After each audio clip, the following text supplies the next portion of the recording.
Hello guys, hidden love episode 16।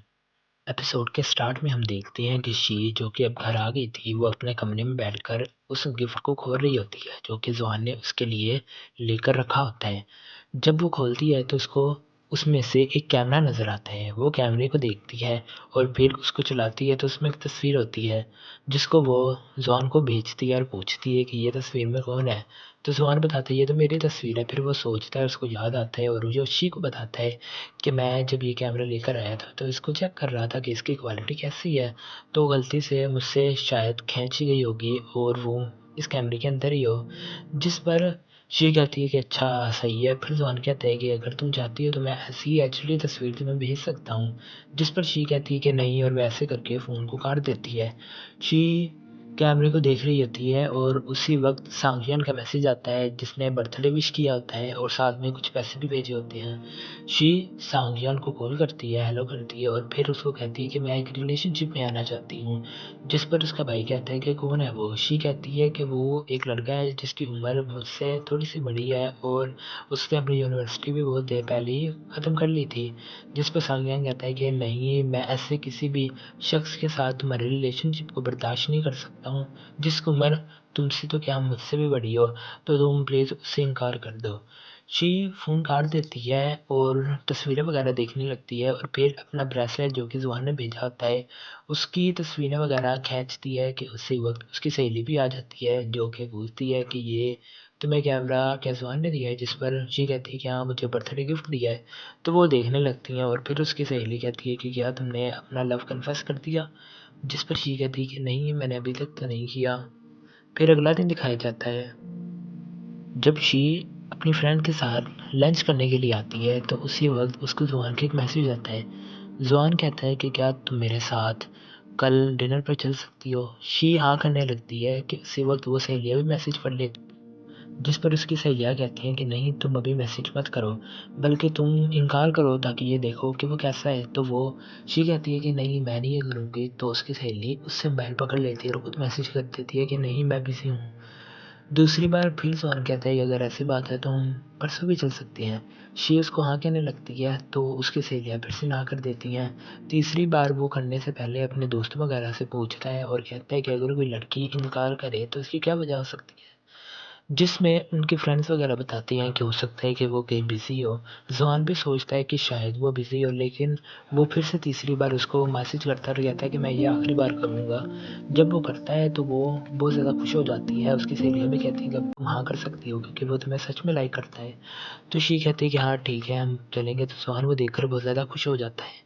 अब वो वाला दिन आ गया था कि जब इन्होंने लंच के लिए जाना होता है। इनकी बाकी सहेलियाँ भी होती हैं जिन्होंने दूसरे काम पर जाना होता है और इसने इसने ज़ुआन के साथ जाना होता है कि उसी वक्त ज़ुआन की कॉल आती है। ज़ुआन कहता है कि मैंने जाना था लेकिन कोई मीटिंग आ गई है जिसकी वजह से मैं तुम्हारे साथ नहीं जा सकता हूँ। शी कुछ नहीं कहती, फ़ोन रख देती है और अपनी फ्रेंड्स वगैरह के साथ चली जाती है। अब उससे अगले वाला दिन आ जाता है कि जब ज़ुआन ने फिर से टाइम दिया होता है और फिर से तैयार होकर शी जब बाहर आती है तो उसी वक्त ज़ुआन की कॉल आ जाती है और ज़ुआन कहता है कि मेरा आज भी टाइम नहीं लगेगा, आज भी थोड़ी सी मीटिंग है जिसकी वजह से मैं नहीं आ सकता। शी इस पर भी ज़ुआन को कुछ नहीं कहती है और फ़ोन रख देती है और अपने फ्रेंड्स वगैरह के साथ फिर से चली जाती हैं। ज़ुआन ने जो कि पहले भी एक बार टाइम दिया हुआ था, तो वो अपने घर आती हैं तो देखती हैं कि शी आज भी नहीं गई होती है। तो उनसे पूछती है कि तुम लोग गई क्यों नहीं, तुमने तो आज डिनर पर जाना था ज़ुआन के साथ। शी कहती है कि नहीं, वो कह रहा था कि उसे कोई काम है, इस वजह से वो मेरे साथ नहीं आ सका। उनकी फ्रेंड्स कहती हैं कि क्या तुम्हें गुस्सा नहीं आ रहा है। जिस पर ये कहती है कि नहीं, मुझे गुस्सा नहीं आ रहा है और इसी वक्त अपना टॉय बहुत ज़ोर से फेंकती है जिससे उनकी फ्रेंड्स वगैरह को पता चल जाता है कि ये बहुत ज़्यादा गुस्से में बैठी हुई है। फिर जो खाना वो डिनर के वक्त वहाँ से लेकर आती हैं तो वो शी को देते हैं जो कि शी खा लेती है। दूसरी तरफ हम जॉन को देखते हैं जो कि अपना काम ख़त्म कर चुका होता है और शी को मैसेज करता है और कहता है कि हम कल मीटिंग पर चलेंगे। लेकिन जब कल का दिन आता है और शी तैयार होकर आ जाती है तो ज़ुआन को अस्पताल से कॉल आ जाती है जिसकी वजह से उसको अस्पताल जाना पड़ा और शी को कहता है कि मैं आज नहीं आ सकूँगा। शी को बहुत ज़्यादा गुस्सा आ रहा था लेकिन वो कुछ नहीं कहती और कहती है कि ठीक है, तुम अपना काम कर लो। दूसरी तरफ हम हॉस्पिटल में ज़ुआन को देखते हैं जो कि आता है और उनके डॉक्टर वगैरह बताती हैं कि तुम्हारे डैड की हालत बहुत ज़्यादा ख़राब है, उनके लंग्स में पानी चला गया है जिसकी वजह से उनका ऑपरेशन जल्दी करवाना पड़ेगा। सर्जरी की बात सुनकर ज़ुआन को बहुत ज़्यादा परेशानी होने लगती है। डॉक्टर कहती है कि ये परेशानी 10 साल से उनके साथ थी लेकिन कभी भी उन्होंने बताया नहीं। फिर ज़ुआन अपने डैड के पास आता है और बैठ जाता है।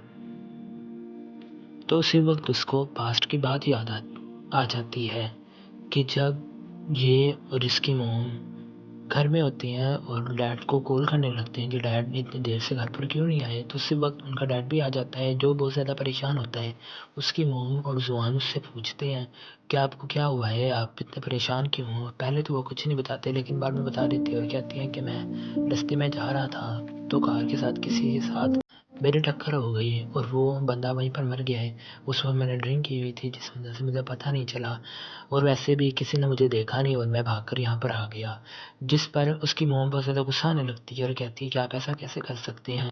जबकि ज़ुआन वो पुलिस वालों को फ़ोन करने लगता है लेकिन उसके डैड रोक देते हैं और कहते हैं कि ऐसा मत करो। जिस पर ज़ुआन कहता है कि कल को हमारे साथ भी ऐसा हो सकता है और ऐसी भागा-दौड़ी में उसका बाप का पाँव स्लिप होता है और वो ऊपर से नीचे गिर जाता है।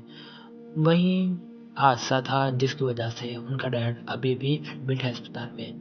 एक और सीन दिखाया जाता है जिसमें उसकी मॉम घर पर होती है और ज़ुआन उसके बाद नूडल लेकर आता है तो उसी वक्त उसकी मॉम की तबीयत ख़राब होने लगती है। ज़ुआन उससे पहले ये भी कह देता है कि मैं यूनिवर्सिटी वगैरह छोड़ दूँगा ताकि काम करूँ और हमारे जो कर्ज़े वगैरह वो ख़त्म हो जाए। जिस पर उसकी मॉम कहती है कि अगर तुमने ऐसा किया तो मैं कभी भी तुम्हें बुलाऊँगी नहीं। और अब उसकी मॉम की तबीयत भी बहुत ज़्यादा ख़राब हो रही थी। फिर उसको अस्पताल में एडमिट कर दिया जाता है कि जहाँ उसकी मॉम पैकिंग वगैरह कर रही होती है जाने के लिए, लेकिन ज़ुआन कहता है कि अभी तक आपको डिस्चार्ज नहीं किया गया है, आप यहीं पर आराम करें। वैसे भी मैंने अपने एक दोस्त से उधार पैसे ले लिए हैं तो आपको परेशान होने की ज़रूरत नहीं।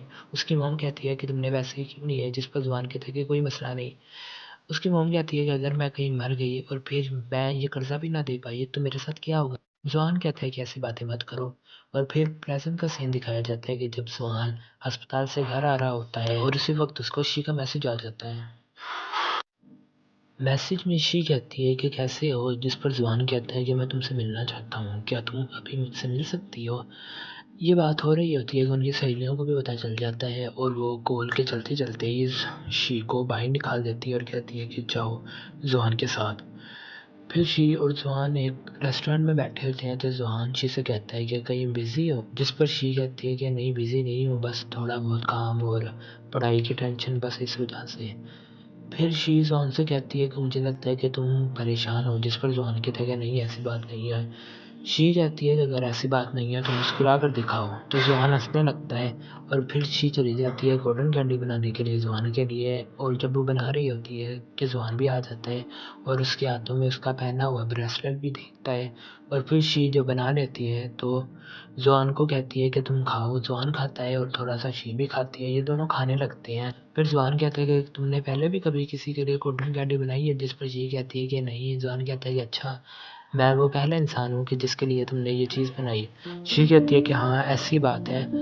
फिर ज़ुआन कहता है कि अब तो तुम मेरी जिया बन सकती हो ना? जिस पर शी कहती है कि नहीं ऐसी बात भी नहीं है और वैसे भी इतना आसान काम नहीं है लड़कियों के फँसाना। ज़ुआन कहता है तो फिर तुम भी बता दो। जिस पर शी कहती है कि मुझे क्या पता। वो दोनों खुशी-खुशी वहाँ से चले जाते हैं। फिर शी क्लासरूम में बैठी होती है कि वहाँ पर ज़ुआन भी आ जाता है। उसकी सहेलियाँ उसको बैठने के लिए जगह देती हैं तो वो शी के पास आकर बैठ जाता है। शी ज़ुआन को कहती है कि तुमने काम नहीं करना है, तुम यहाँ पर क्यों आए हो? जिस पर ज़ुआन कहता है कि ऐसे मेरा दिल किया कि मैं यूनिवर्सिटी में बैठ जाऊँ, मुझे नहीं पता था कि तुम यहाँ पर बैठी होगी।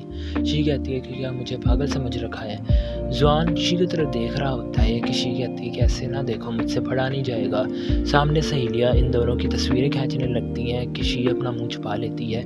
बहुत से लोग वहाँ पर यही बातें कर रहे होते हैं कि क्या ये शी का बॉयफ्रेंड है?